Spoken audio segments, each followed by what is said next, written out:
So this morning, I want to look at perhaps one of the strangest stories in the Bible.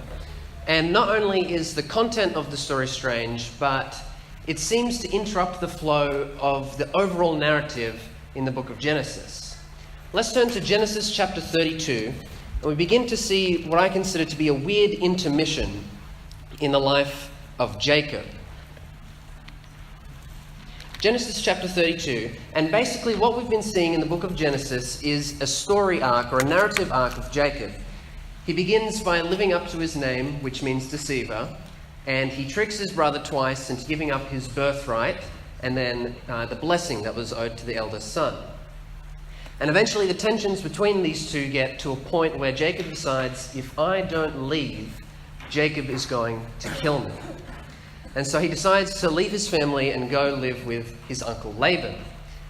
And there's a bit of irony in the story because while he's staying with his uncle Laban, Laban deceives Jacob.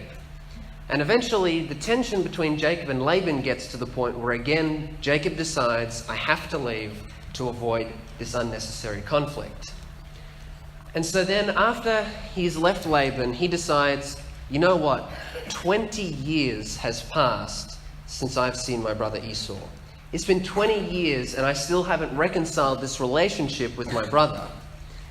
And so he decides to reach out and try and mend this broken relationship. And so he sends out some servants, and the servants come back with news and they say, Jacob, Esau has an army of 400 men coming right toward us.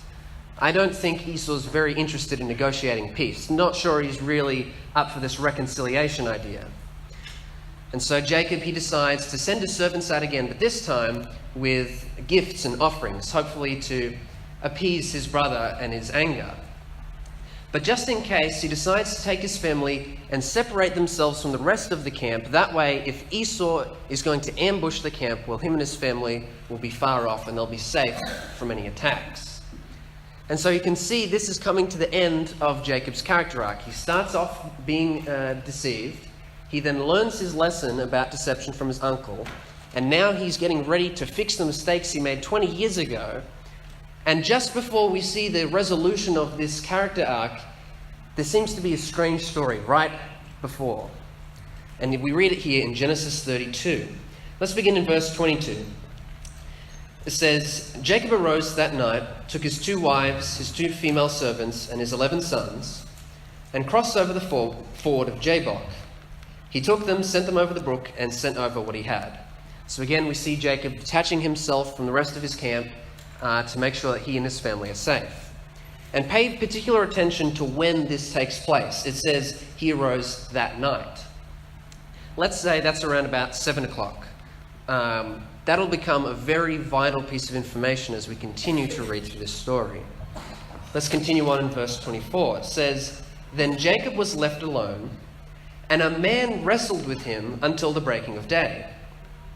Now this is completely absurd. I love how the biblical author just casually tells us he's alone 1 second, and then in the next breath tells us, and then he started wrestling with the guy. It just seems out of the blue, and it just is a very strange thing to happen. But consider what is going through Jacob's mind as this man comes and tackles him and starts wrestling with him. Why is Jacob away from the rest of his family, rest from his camp? He's there because he's afraid Esau is going to come and kill him. So when Jacob's, probably doing rounds, patrolling around his camp at night, and then all of a sudden somebody comes out and starts attacking him, he is probably convinced that this is one of Esau's men come to kill him. This has got to be, for sure, somebody who wants to take his life. And so we often think of this story where Jacob wrestles with this stranger as just being like a bit of fun. There weren't really any high stakes or anything. But Jacob is fighting for his life here, not only for his life, but the life of his family. Because if they kill Jacob, there's no one left to defend the rest of his family. And so you can imagine all the adrenaline rushing through Jacob as he's fighting for his life and for everything precious to him. And how long does he fight for? We're told he wrestles with this man until the breaking of day, or sunrise. Let's say that's around about 5 o'clock. And remember, what time did we say that he left? 7 o'clock. So Jacob could have been wrestling with this stranger for 10 hours. I don't think I could put up a fight for 10 minutes. I'd just get tired, I'd be exhausted, and I'd just give up. I'd just say, you know what, you win. I'm not really that invested in this. You can take the victory. But Jacob fights for 10 hours. And what's interesting is his perseverance and his persistence actually pays off. In verse 25 we read, "Now when the stranger saw that he did not prevail against him, he touched the socket of his hip, and the socket of Jacob's hip was out of joint as he wrestled with him. And he said, 'Let me go, for the day breaks.' But Jacob said, 'I will not let you go unless you bless me.'" So who actually wins this fight? For the majority of the time, it's actually Jacob. We're told that Jacob is the one who prevails. This stranger does not prevail against him. And basically what this stranger does is he does a bit of a cheap shot. He touches Jacob's hip and puts out of joint. And he does that purely to run away. He's not interested in winning this fight anymore. He just does a quick cheap shot and then tries to run away. But even then, I can just picture Jacob. He's in absolute agony. His hip's out of joint. He's probably on the ground. And I always like to picture him grabbing this stranger's leg and just saying, no, I just fought for the past 10 hours. You don't get to go away that easy. I'm not letting you go unless I have something to show for it. I'm not letting you go unless you bless me. And once again, Jacob's persistence and perseverance pays off. Because we read in verse 27, the stranger said to him, "What is your name?" And he said, "Jacob." And the man said, "Your name shall no longer be called Jacob, but Israel. For you have struggled with men, with God and with men, and have prevailed." So Jacob, he transitions from the name Jacob, which means deceiver, and he's now given a new name of Israel. But what's interesting is, why does it say he struggles with God and with men? It seems to imply that Jacob hasn't been wrestling with a human this whole time, but has been wrestling with God. And we actually get quite a few hints to this throughout the narrative. For example, what person can just touch your hip and have the hip be dislocated, instantly? It's not natural, it's supernatural. And in fact, Jacob realizes this. When he gets this injury, he realizes that he hasn't been fighting against a person, but a divine being this whole time. And that's why Jacob asks for a blessing from the person. And then Jacob wants to kind of further confirm the identity. Is this really who I think it is? Is this really God that I've been struggling with all night? And so in verse 29, Jacob asks, "Tell me your name, I pray." And he said, "Why is it that you ask about my name?" And he blessed him there. It's interesting that God actually doesn't give Jacob any information. All he basically says is, "Why are you even asking this, Jacob? You know who I am. You know my name. You figured it out by now." In the absence of information, God actually confirms his identity to Jacob. And then in verse 30, we see it finally clicks for Jacob. He's confident, he's 100% sure now, because in verse 30 it says, "Jacob called the name of the place Peniel," which means, "I have seen God face to face, and my life is preserved." And so then after this encounter, Jacob goes back, he wakes up in the morning, he goes and reconciles his relationship with Esau, and basically that's the end of his story. The rest of Genesis begins to follow the story of his sons. That's the conclusion of Jacob's story. So you can see what I mean by it being a very strange story to have right before the end. It doesn't seem to have much relevance, and it just seems to be an odd story to have. Why is Jacob wrestling with God? But the story has a great deal of practical relevance for our lives. Israel isn't merely the name of the person. It would later become the name of a nation or of a people. And that includes both the old Israel as well as the new Israel under the new covenant, of which we are all citizens. And the symbolism of this story that it is trying to convey is that God's people seem to be in this wrestling match with him. It's demonstrating a way in which our relationships with God are like. We're investing almost in this struggle with God. Our lives are like this fighting match, not necessarily contending against, but fighting with. It's a bit of a difficult concept to get our heads around. You can be wrestling with someone but be in agreement with them. But it seems to be the point that this story is trying to convey. That our relationships with God, like any relationship that we have, is one that we fight for.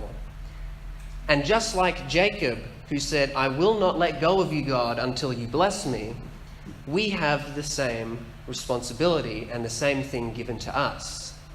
We have the choice to either let go of our relationship with God and distance ourselves from Him, or have the attitude that Jacob had and say, "No, I refuse to let go of you, God, and I'm going to continue my investment in this relationship with you until you bless me, until the second coming comes and I gain my inheritance."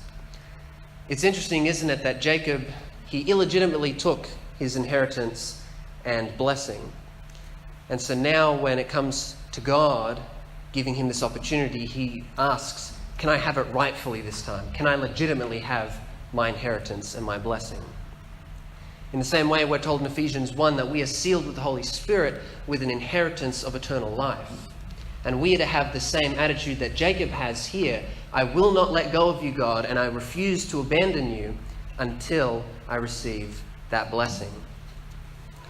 So then what baffles me is, in such an important decision in our lives that we have to make, whether to continue our relationship with God or not, why is it that so many people, mid-fight, decide to put down their fists, stop fighting, and end their relationship with God and give up that inheritance and their blessing? What possible reason could you have to stop fighting and wrestling with God throughout your life?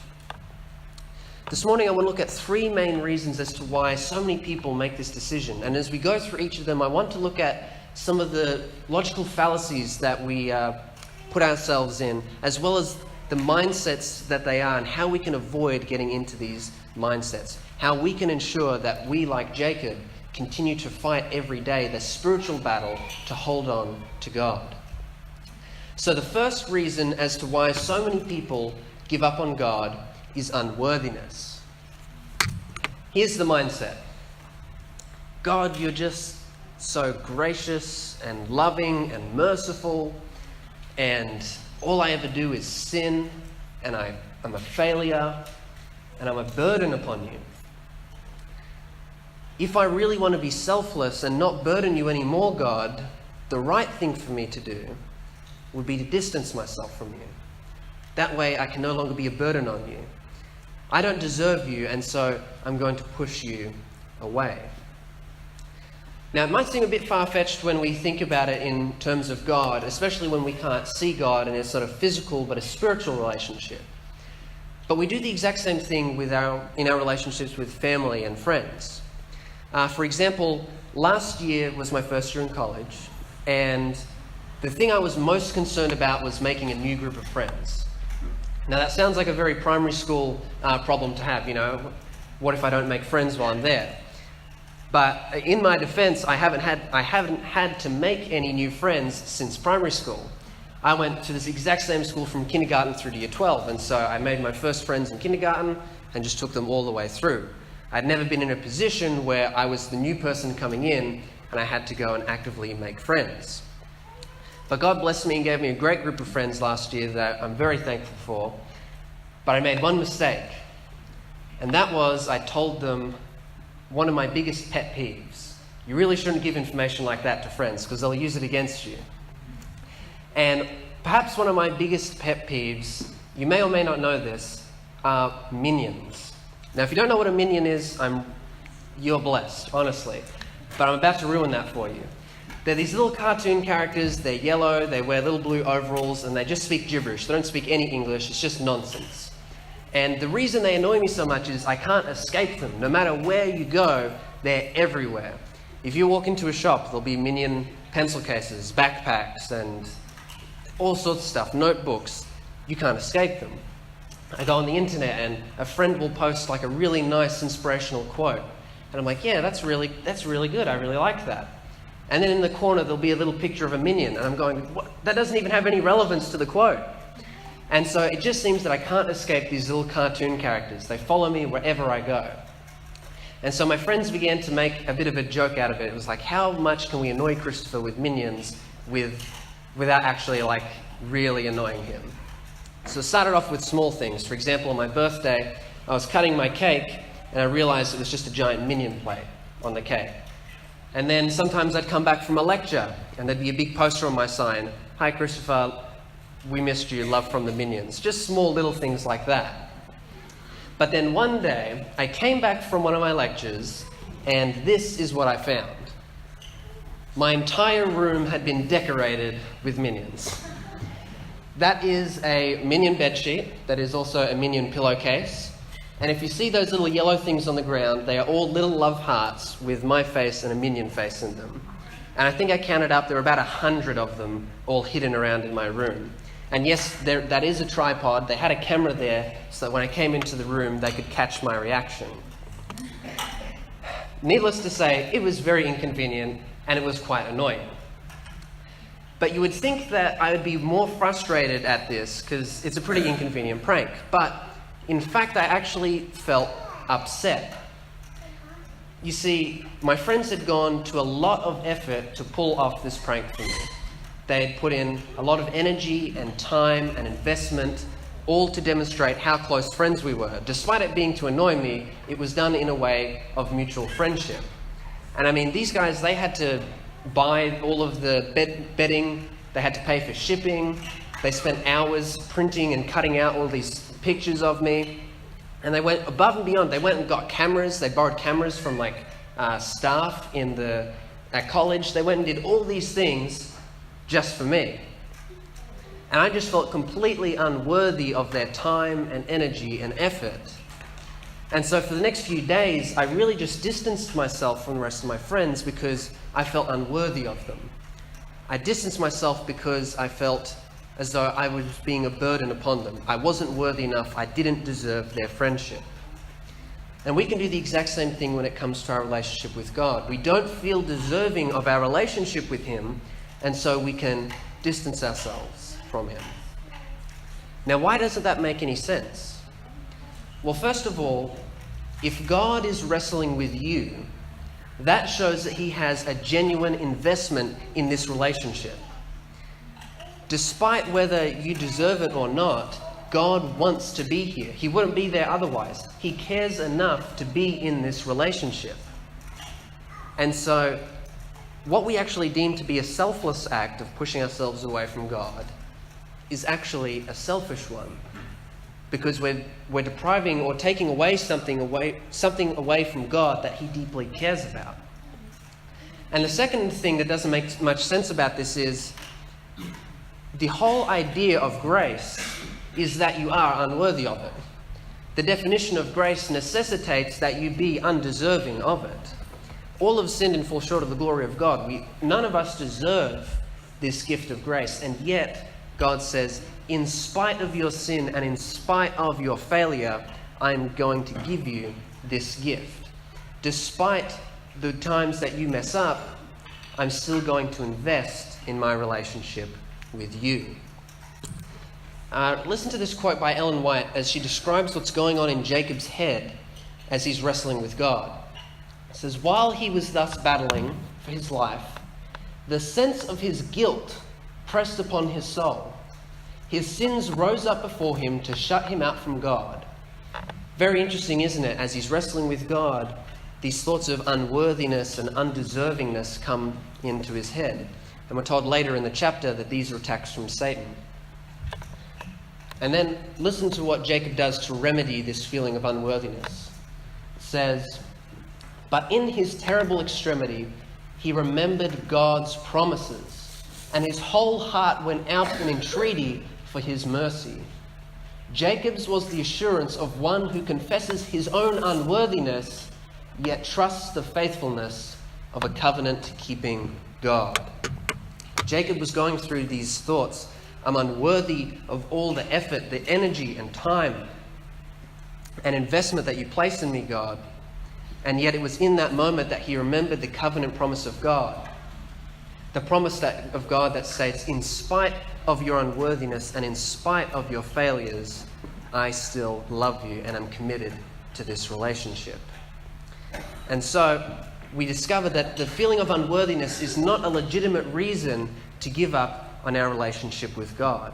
Instead, we need to remember that when we have these times of doubt and feeling as though we're unworthy, remember that the very definition of grace is that we are undeserving, and that we can trust in the promise, the covenant promise of God, that He will always stay with us as long as we are willing to fight and wrestle. So, our first reason for why people give up is unworthiness. The second reason a lot of people decide to end this relationship with God is fear. Here's the mindset. Now that I have this relationship with God, I have something very precious and valuable. And I'm afraid of losing that. What if I stuff up and I suddenly lose that relationship with God? I don't like this element of uncertainty. So, to overcome that fear and get some certainty back in my life, to get some control, perhaps it's easier for me to just distance myself from God, because then I won't have anything left to lose. Again, it might seem a bit far-fetched thinking of it in terms of a spiritual relationship, but think about how we interact with our family and friends. I know that I've gone into a lot of friendships, and about halfway through, I begin to think to myself, oh man, this is a really good friend of mine. What happens if I stuff up and they stop being friends with me? I have something precious and valuable now. I have something to lose, and the fear is gnawing at me. And my initial response was always to distance myself from that person, because then there's nothing to lose. Then I don't have to be afraid of stuffing up or hurting this person. Now, what are some of the logical fallacies with this idea? What are some of the problems with that mindset? Well, first of all, the idea that God is going to leave us if we fail Him, it's unfounded. It's an irrational fear because it will never take place. As we just read in Patriarchs and Prophets, Jacob relied on God's covenant promise that no matter what, as long as Jacob was willing to wrestle with God, he was willing to wrestle with Him. I like to think of it as like a marriage relationship. Let's say one spouse does something wrong in the relationship. Is their partner then just going to say, all right, that's it. You stuffed up once. I want a divorce. We're done. I'm over. The two parties that are invested in this relationship are going to fight for that relationship. They're going to push through any failures that go through that relationship.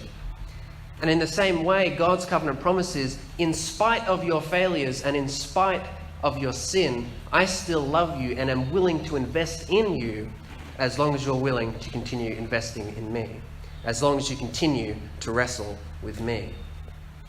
So we can see that this fear that God is going to leave us is unfounded. We don't have to be afraid of that. But perhaps a more legitimate fear is the fear of not wanting to hurt God. No one likes to hurt someone that they love.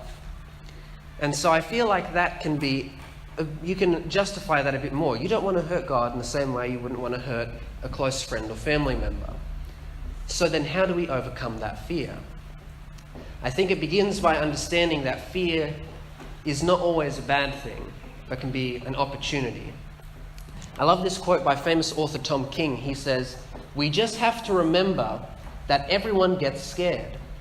But all that really means is that everyone gets an opportunity to fight that fear. Everyone gets a chance to be brave." We work in the same way. In order to overcome fear, though, and in order to be brave, it requires placing your trust in something. A parachuter places his trust in a parachute. A bungee jumper trusts in a bungee cord. A Christian trusts in Christ. I love this quote, again by Ellen White, describing once again the mindsets and the thoughts that are going on in Jacob's head as he's wrestling with God. She writes, "Jacob had been taught how vain is the help of man, how groundless is all trust in human power." In other words, if we are relying on ourselves and our own human capabilities to not fail God, we will fail. We will inevitably fail if we try to do things in our own strength and trust in ourselves to not hurt God. But here's the solution. Jacob saw that his only help must come from him against whom he had so grievously sinned. Sooner might heaven and earth pass away than that God's word could fail. And it was this that sustained Jacob through that fearful conflict. So, in placing our trust in God and saying, hey God, I'm trusting you to help me to not fail and hurt you, that's the solution to being brave and overcoming that fear of failure.